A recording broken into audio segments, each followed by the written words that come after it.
But hello you, it's Alex from Nintendo. That's not what I say. Hello there lovely people, it's Alex from Nintendo Life here, and I'm back finally with another Soapbox. It's only been, what, like 2 months? It's been a while. There's just been so much to talk about, I haven't had time for opinions. But now it is back, and it is back with a vengeance. And today, we're going to be talking about the wonderful game that is like this. I have to put my hands above the screen so you don't make the silly joke.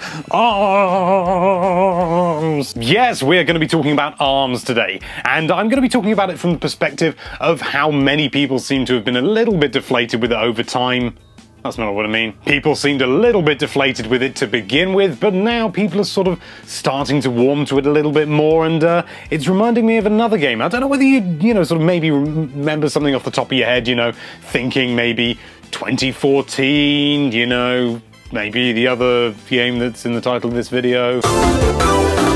I've been getting such a Splatoon vibe from this whole sort of situation surrounding ARMS, not in terms of gameplay or anything like that, but in terms of people's reactions towards it. Initial things were just sort of, what is this? You know, sort of, they don't, you know, people really don't understand it. When I first saw it, I thought this looks a bit pants. I really didn't think much of it. And then over time, people seem to be warming to it a little bit more. I've been able to play it, albeit a much earlier build of the game, I believe, because it didn't include a load of the stuff that I'm going to be talking about later. And over time, it's just become this hugely deep, immersive game. And, well, I mean, Splatoon maybe was a little bit sour when it first came out, what with having, you know, not having many maps and stuff like that, and the gear abilities and all that sort of stuff.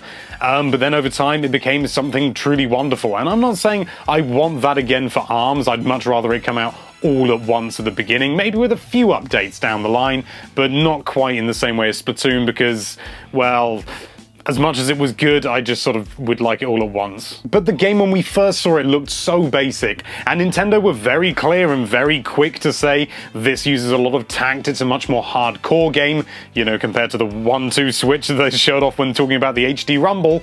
And apart from that, we didn't really hear any more, and we sort of thought, well, Nintendo would say that to us, wouldn't they? You know, sort of, don't worry, it's a hardcore game. It's for you cool people, not for the mums. And we didn't believe them.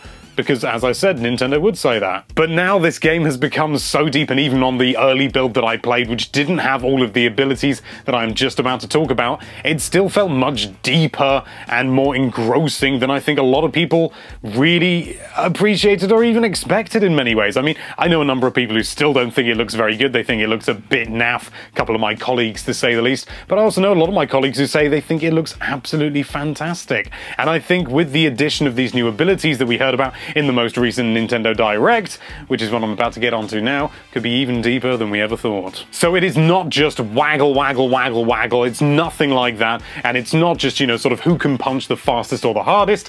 There's an incredible amount of strategy and depth involved, and even strategy instead of strategy. I'm afraid I'm going to have to look at my notes for this one because there's just too much information for me to remember. One of the things that they focused on was the elemental types for the different arms. They're calling them, it's really sort of boxing gloves and fists and stuff like that, but they're calling them arms, and it's kind of weird, but, you know, sort of, I suppose if you think about it from like armament point of view, as in, you know, like, well, weapons, then yeah, it does kind of make sense. But anyway, let's go on to the topic at hand. So from what has been revealed, there are 7 elemental types, or even 7. I cannot count. There is fire, electric, ice, explosion, stun, blind, and wind. Or wind, they didn't say. Now, we know that fire gives a sort of a burning effect, so maybe it has some long-term damage, some sort of draining damage or something like that. There's electric, which they said stuns as well, or at least shocks opponents, but there's also the stun one, so I'll get onto that in a minute. There's also ice, which slows your enemies down,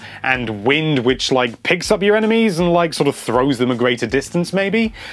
So we don't know about blind, stun, or explosion, which is quite a lot. I think we can safely assume that blind is going to be, it's going to reduce your vision somehow, maybe make the screen darker, or maybe sort of splatters like the old sort of the blooper from Mario Kart, that sort of thing where it goes but that wouldn't make an awful lot of sense. But who knows, maybe it's full of ink, maybe it's a Splatoon crossover, maybe all the ARMS characters are actually Inklings in disguise. That's less likely. Stun, I imagine, is maybe something a little bit more straightforward. Maybe it's even, you know, sort of to disable arms or something like that, but we really can't be sure at the moment. And the last one is Explosion. Now, we've seen Explosion, but I don't think we do know quite what it does. It may be that it has sort of a splash damage area, so it's easier to hit opponents. It has sort of just a bigger sort of surface area, if you like, but we don't know that for sure. But the fact that there are all these different elemental things and each single arm has its own elemental type and stuff like that, it's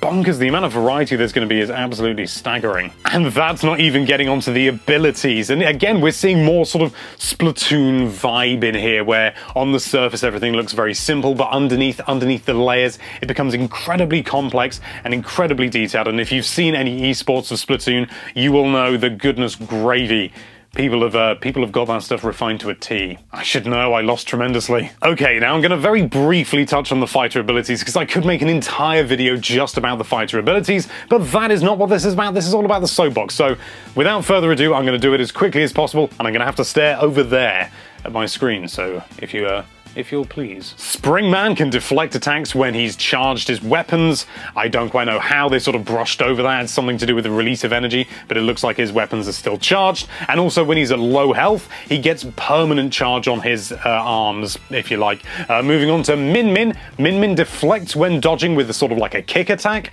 and can transform her right arm into a dragon. And I don't think it's limited to the dragon arm itself. So I think no matter what arm you've got, you can do that dragon thing. But who knows? We really don't at the moment. Ribbon Girl seems to jump higher, and in one of the videos they mentioned briefly that it looks like Ribbon Girl is like the hoppy princess or something along those lines. That just sounds like a delicious beer to me.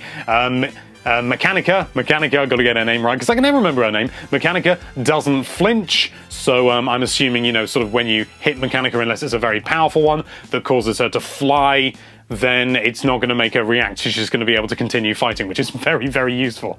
There's also Ninjara, who moves faster, and that's all that they explained. He also disappears when dodging, so I'm wondering whether when dodging that's some sort of invulnerability. Maybe for everyone it's invulnerability, we don't know. And lastly, Master Mummy is listed as sturdy. We don't know any more than that. So I hope that gives you at least a very basic glimpse as to all the depth and things like that. And there are also 4 more characters that we know of that are coming to the game.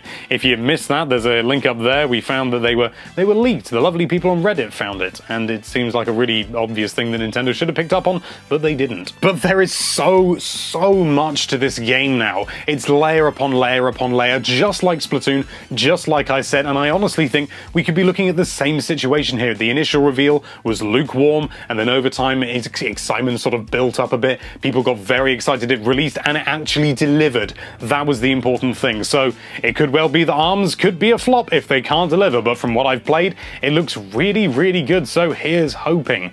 And honestly, I think if they're sensible, and Nintendo have been pretty sensible when it comes to the Switch, except with 1-2 Switch, I think they could be really onto a winner with ARMS. And honestly, I hope so much that it's a massive success, because I think it deserves to be. It's something really original and different. I mean, it is a fighting game at the end of the day, so it's nothing insanely different in that time. It's not Snake Pass kind of different, but it is still, you know, sort of this sort of long range, but still sort of close combat idea, and having all these different weapons and things like that. I think to sort of try and create a game this sort of basic in many regards, in the fact that there's, you know, sort of only one form of gameplay. I mean, if you compare it to something like Breath of the Wild, that is very bold and very, very risky, really. I mean, you still get fighting games today, but it's generally smaller companies and more sort of semi-budget releases. I mean, you had Pokken Tournament and things like that, so there is still a market for it, but this is sort of introducing so many new features. It feels very risky.